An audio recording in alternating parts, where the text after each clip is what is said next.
The old rally cry used to be, no more blood for oil. We heard it over and over in the early 90s.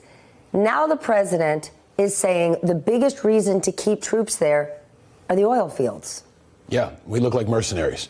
I think there's a bigger issue here, Stephanie. There is a reality that Trump is trying to portray, okay? And then there's a reality on the ground. For the last couple of weeks, you show Richard Engel, and then you show Donald Trump's tweets. And there's a total contrast between the two. What Trump's doing now is bordering on propaganda.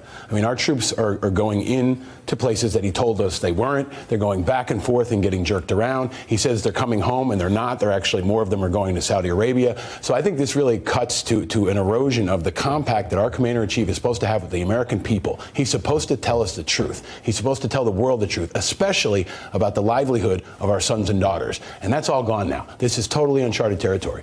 To that very point, the president has suggested this. Perhaps it's time for the Kurds to start heading to the oil region.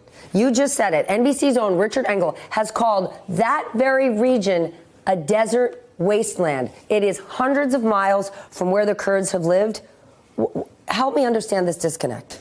I obviously don't know. First of all, I don't think the Kurds are going to do anything that Donald Trump wants at this point, because they can't trust us, right? Our troops are in harm's way to the point now where they're not only have to worry about ISIS and have to worry about the Turks. Now the Kurds are throwing food at them. They're so betrayed, and they have a right to be outraged. Our troops are now being disrespected by our former allies because they've been thrust in this situation by our president. I think we got to break it down to a very human level. Think about that young sergeant who's over there. Think about their mom or dad who's watching your program right now saying, what's happening to my son or daughter? That's what the stakes are. These aren't chess pieces on a board. He can't just move them around like they're hotels. These are America's sons and daughters. And it's not just shameful, it's dangerous. And it's impacting not just our country, but the entire Middle East. I've called it a Jenga game. It's a complicated, shaky Jenga game. And he keeps pulling pieces out and ramming other pieces in and blowing the whole thing up. And it's getting worse, and it will continue to get worse. But it's not a game. No. Former ambassador to the UN, Samantha Power, said the president has rubber-stamped Turkish ethnic cleansing. Would you agree with that? It looks like it. I mean, it definitely looks like it. Now you're getting reports from the region that look like, war crimes. Everybody's concerned about ethnic cleansing. His language is definitely opening the door for ethnic cleansing. It's language we've never heard from an American president. It's absolutely out of bounds, and it's costing lives. It's important to note, too, the Kurds did everything we asked for. Over 10,000 of them died on the ground so our troops would not have to. They lost about 3 times as many people as we lost in Afghanistan. They lost twice as many people as we lost in Iraq, fighting on our behalf, and now they're hung out to dry. Last week, the Kurds were hung out to dry. Now the American troops are hung out to dry, too. The president has gotten a lot of support in the past from people in the military.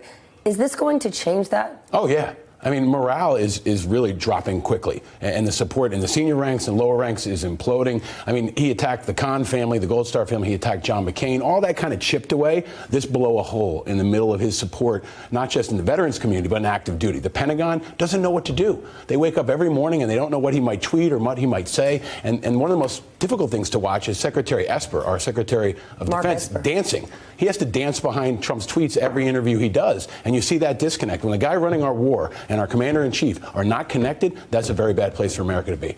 Hey there, I'm Chris Hayes from MSNBC. Thanks for watching MSNBC on YouTube. If you want to keep up to date with the videos we're putting out, you can click subscribe just below me, or click over on this list to see lots of other great videos.